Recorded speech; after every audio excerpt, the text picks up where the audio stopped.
Let me just crack a beer here. Welcome to the Fourth and Long Fantasy Football Show with Corey and Justin. Here they are, the Fourth and Long Fantasy Brothers. Welcome to the first ever Fourth and Long Fantasy Football Show. My name is Corey, and I am here with my actual brother, Justin. Hello, this is Justin. It's true. Justin and I are actually brothers, and as you listen, yes, we do sound alike. And no, it's not just me talking to myself. Right. Even though our own family can't really tell us apart on the phone, we are, in fact, two different people, two different personalities with two different, very different, in some cases, opinions on fantasy football. That's right. For years now, we have been avid fantasy football players. It has consumed our conversations. It's what we talk about at family gatherings. And now we're bringing it to an audience. Yeah, it's funny. You think about our conversations we have at family gatherings, and people probably stare at us like, why are they talking about this guy, Devontae Parker? Why are they talking about Darius Geis? Our goal here is to really deliver as much fantasy football information as we can in a short amount of time as we possibly can, so you guys can get ready for this coming fantasy season. No fluff, no wasted time, just the information that you guys want in a quick hitter fashion. One of the main motivators on starting the show is how impressed I've been with Justin's fantasy analysis over the years. Justin, you pour yourself into research. You dive deeper than most fantasy players would. And we started thinking, hey, maybe all your research doesn't have to just exist in the text message thread between the two of us. Maybe it can benefit a larger audience. Because there are many times you have steered me right into a winning fantasy pick, while mostly steering yourself into a winning fantasy pick, which has resulted in some championships and titles coming your way. Yeah, so coming off another strong year this year, I've had a lot of time, as most other folks have had during this whole Corona situation, to dive into the tape, dive into the stats, and really get myself prepared for this 2020 season. The hope is that while we talk, we can begin to share some of that championship winning information with you all. So if you like what you hear and you find the show useful and entertaining, please continue to download and subscribe to the show. Like our video if you're on YouTube. We would like to continue bringing relevant fantasy information all year long, and that starts with today's show. On today's show, to kick things off, we figured we could start with a review of last season's fantasy year, the big takeaways from 2019, and then turn that into some general expectations for 2020. And this show will have some tremendous value because we often see something known as recency bias overtake fantasy football. Just as an example of something that took over the fantasy mindset, the no RB strategy from last year at this time, it isn't gone, but it's lost a ton of traction this year, Justin. Yeah, I think there's always going to be those fads, right? There's always going to be that natural ebb and flow as it relates to, the themes for that coming year or previous years. There's kind of a natural ebb and flow that us as analysts project for the coming season. I think back to your point you made, the no RB strategy from last year, the late round quarterback strategy. And then I'm also hearing more frequently now from a lot of experts, the elite tight end early strategy. One of the things I'll say is, I don't like to get myself in a square box as it relates to how I'm going to approach my draft strategy as we approach the season. You want to stay fluid. You want to make sure you let the draft come to you and take the best available talent. Now, there are some fads that I do typically like. One of the ones that I have really, really bought into over the years is the whole late quarterback strategy, right? So you look back at 2018, you had Patrick Mahomes, who was a late round quarterback who ended up finishing the year as the number one quarterback, lighting the league on fire. Love me some Patty Mahomes. You've got Lamar Jackson from 2019. You look at a guy like Lamar Jackson, he was going undrafted in some leagues, and this guy completely set the league on fire last year with elite efficiency numbers across the board. He was just a leg up on any competitor that you had. Now, one of the things that I think as I look toward this year is I'm looking at 2020 late quarterbacks that I really, really like this year. I'm looking at a couple guys. Matt Stafford is a guy that I really like, even though I've seen him progressively move his way up the rankings. He's actually now, I think, in the top 10 for most experts. Big Ben on the Steelers coming back after a injury-riddled year last year. I think we can all expect him to get back to his normal ways. I also like Phil Rivers. I think Phil Rivers over in Indy this year could be a really sneaky late round quarterback that could provide some pretty good value. And I'm going to throw a dark horse out there right now, and I want to hear, Corey, what your thoughts are before you pass it back to me on Drew Lock. Now hear me out for a second, okay? Let's follow the trend, right? So 2 years ago, Patrick Mahomes, second-year quarterback, elite efficiency year, strong year, number one overall quarterback. Last year, Lamar Jackson, another elite year coming into his second season. I'm buying into Drew Lock this year. I don't know about you. What do you think? Yeah, I mean, I like the idea and concept. Obviously, we don't have to get into too much detail about the amount of weapons he's added. He's now added a couple of young, exciting rookies to that wide receiver core with Cortland Sutton, and he's added to that running back depth with the addition of Melvin Gordon. And I certainly could see it. I don't think that's a bad call on your part, Justin. As a matter of fact, I think it's a really good one. And you're right. I mean, because that. And I'm with you in the QB late fad, right? I mean, I think that there's not a large gap between the top tier quarterbacks and the quarterbacks that you can get much later on. You can really get some great value later on, and there's always those guys that end up going in that quarterback 15 range who end up being this incredible value. So I love the call on Drew Lock. He's not someone who's being talked about a lot as a relevant fantasy quarterback, but I'm with you. I mean, I think he should be. I think he's free, which is the nice thing as well, right? You can pair a Drew Lock with a guy like Big Ben or Phil Rivers, and if he doesn't hit, he doesn't hit. You just ship him off on his way. But if he does hit, which I think could happen, you never know, right? Crazy things have happened. He could be a really, really good steal.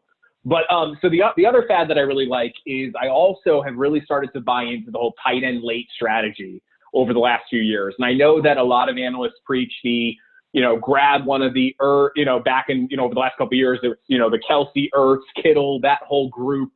I'm slowly leaning away to that because I find that over the last couple of years, you've been able to find some really heavy hitters on the waiver wire in terms of tight ends. And yes, it's a stroke of luck to get some of these guys, but I look at players this year that I really like that would fill this tight end late strategy. And I look at guys like Ebron with the Steelers. Again, guy is a year and a half removed from, being one of the league leaders in touchdowns. I'll take that with Big Ben. Hayden Hurst with the Falcons now, Matt Ryan taking over for Mr. Austin Hooper. And then Will Dissly. I'm a big Will Dissly fan.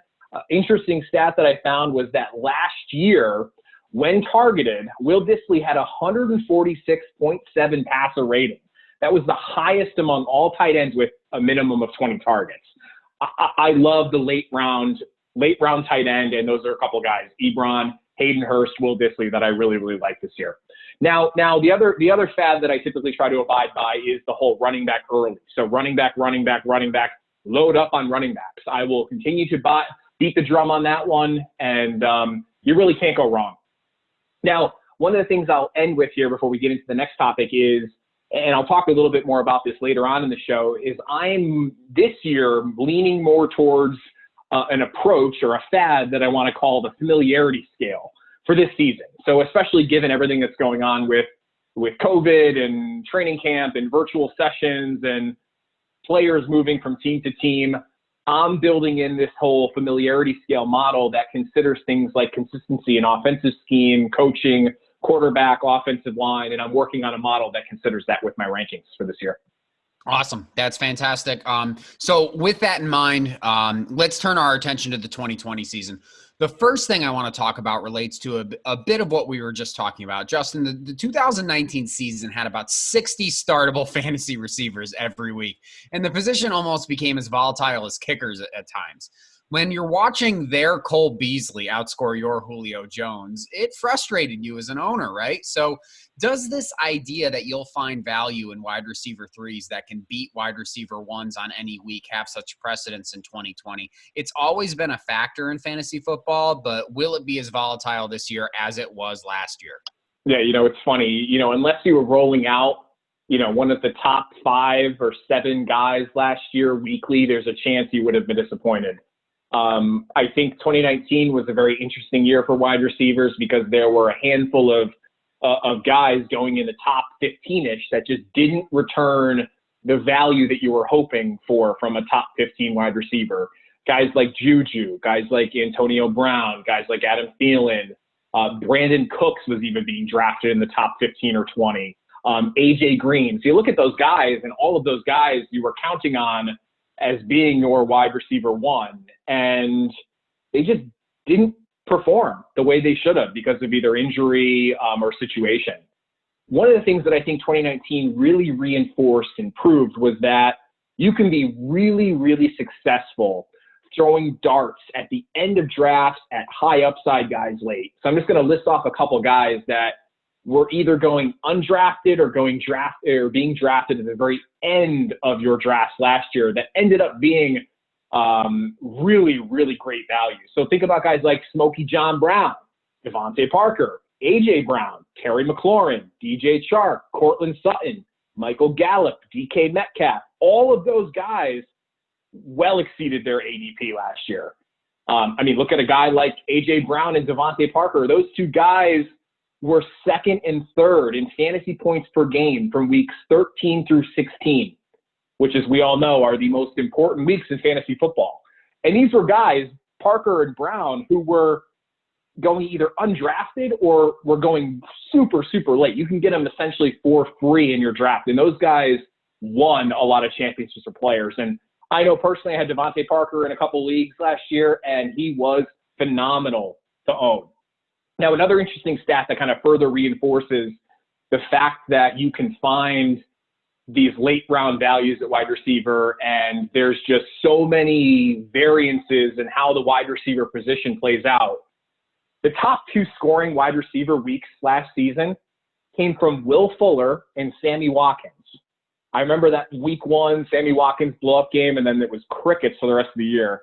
Both of those guys finished outside of the top 50 at their own position. So you're talking the two highest scoring weeks last year, and those guys didn't even finish in the top 50 of their own position last year.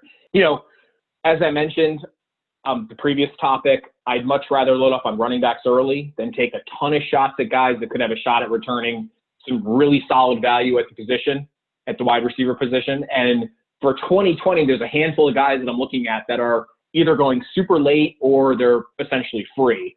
Hollywood Brown is a guy that I really like this year. His value will probably rise. He probably won't be a late round guy come the time draft season rolls around in August. But Hollywood Brown, I like Emmanuel Sanders with the Saints this year. I think he'll return a lot of value. Mecole Hardman on the Chiefs. I think he takes the next step this year. Hunter Renfrow, I love him. He's like a poor man's Julian Edelman playing the slot role in Oakland with Derek Carr, who can't throw the ball more than 5 yards down the field. And then a rookie that I like this year, kind of late, you can get for free. You might even be able to leave him on the wire for the first couple weeks. Michael Pittman Jr. on the Colts. I think he's going to play that Vincent Jackson role in that offense. That's interesting. So I guess this would be kind of the first point that I think you and I have different opinions on, because while you seem to be, in your analysis, seem to be saying that this is the new normal, I guess, for fantasy wide receivers, is that you're going to continue to find depth. I tend to think of it as a fad, and I tend to see it more as that situation where the wide receiver 10 was being beat out by wide receiver 50s on random weeks. I don't see that happening. I see us trending back to a different situation. There are always these weird things that happen every year in fantasy football. The C.J. Anderson effect and the Damian Williams situation from a couple years ago, where these nobodies come out and are RB1s for teams and winning championships. That happened last year with wide receivers. That happened with A.J. Brown, and that happened with Devontae Parker. And I'm of the opinion that I think you can find tremendous amount of value in high upside, the high-end wide receivers this year. I think you'll find more consistency. So I guess that's kind of the first point that I guess we sort of disagree on there. Listen, there's nothing wrong with investing in some of the earlier wide receivers. I mean, don't get me wrong. I'd love to have Julio Jones and DeAndre Hopkins, and, I'd love to have those guys. I just feel like running backs matter. They're farther and fewer between, and I'd much rather load up on some of the more elite running backs early and then take my dart throws late and play the wire as best I can throughout the season.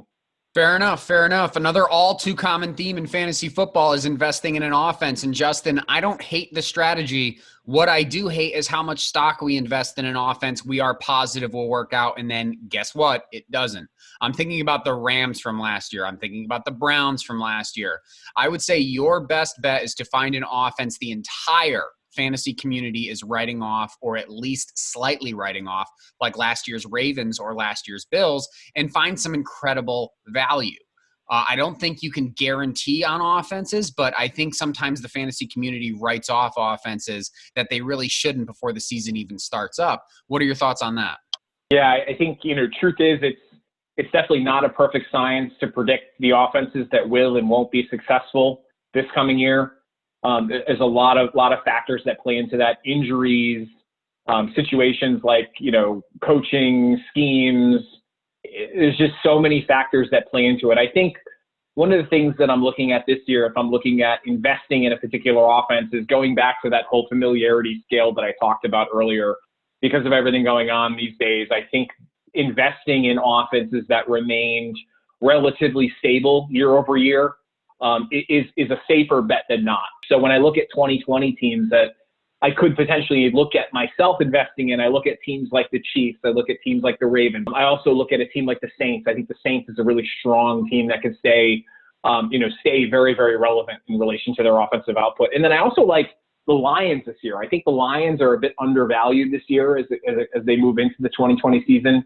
You've got, an emerging young superstar wide receiver in Kenny Golladay. You've got Marvin Jones, who I'll talk a little bit about here in a little bit. And then you've got Matt Stafford coming back. And not to mention, they've got a great stable of running backs with Kerryon Johnson and DeAndre Swift. And then you've also got the second year, TJ Hawkinson coming into the fold again, which I think he could really take a big step forward, like Matt Stafford this year, and I like the Lions.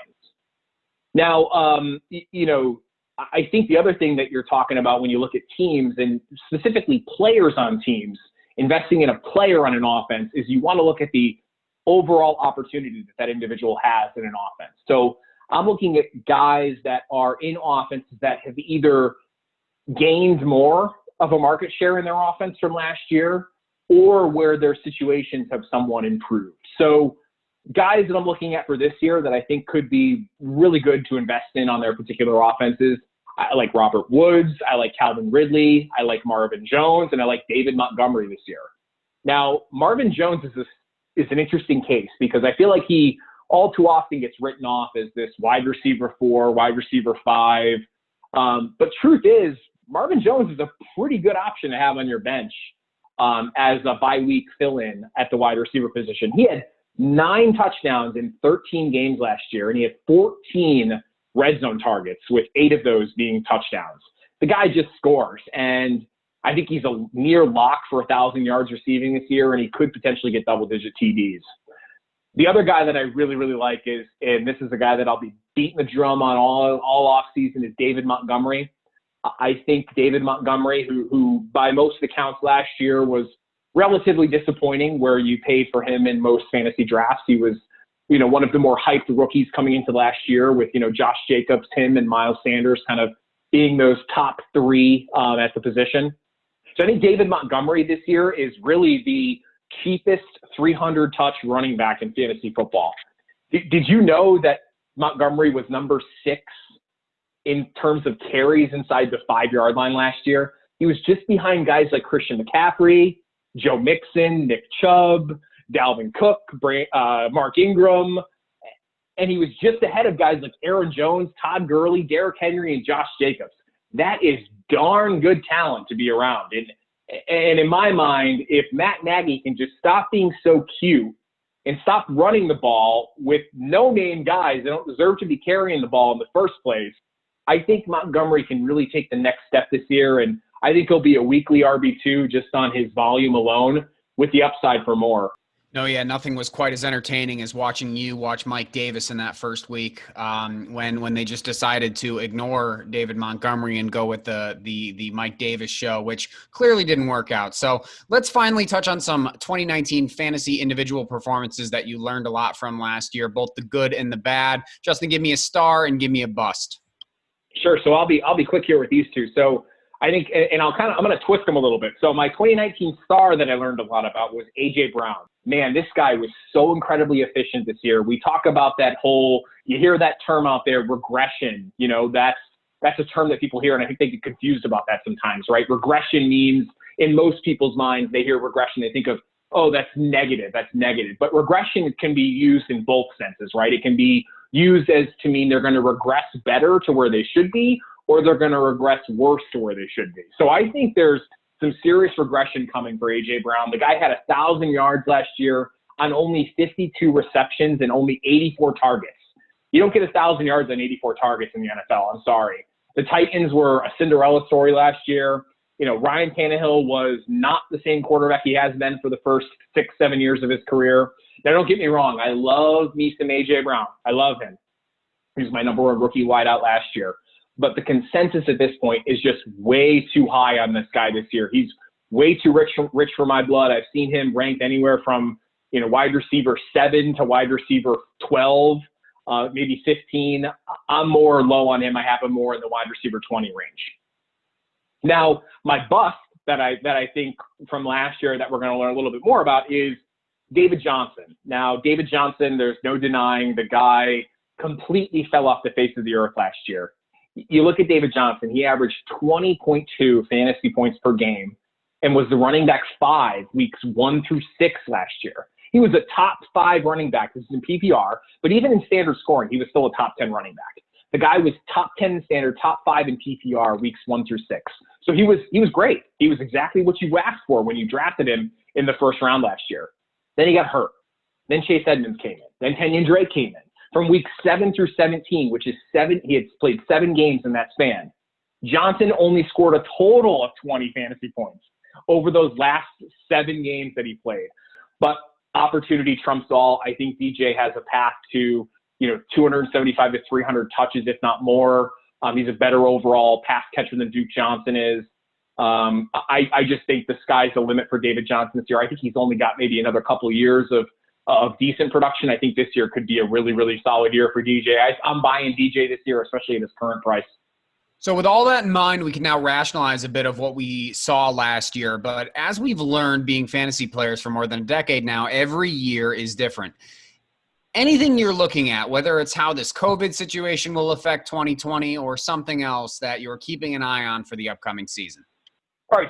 So there's one thing that I'm really looking at for this coming season, and that's the whole thing that I talked about earlier in the show, and I've been referencing it a couple times, is this whole familiarity scale approach. Now, coronavirus, COVID has taken away the ability for a lot of these players that are moving into new situations. I really think that the familiarity of an offense and the consistency in that offense year over year will play a really big role in how I and how others should potentially draft this coming season. I mentioned some teams earlier when we were talking about investing in offenses. I'm looking at offenses and teams that have remained relatively stable from a head coaching, from an offensive coordinator, defensive coordinator, overall scheme perspective, as well as personnel, right? I'm looking at teams that have that consistency at quarterback, that consistency on the offensive line.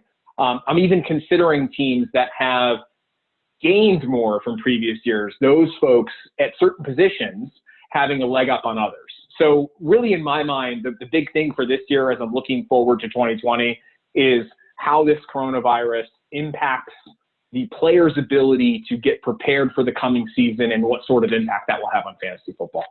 So we have more shows to come with Justin's preliminary rankings coming up starting on our next show. But before we go, Justin, can we give the audience a little preview of what's to come?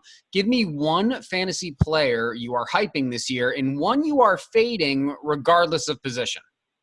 Yeah, so I'm going to start with my hype guy first. So my hype guy is my man, Darius Geis.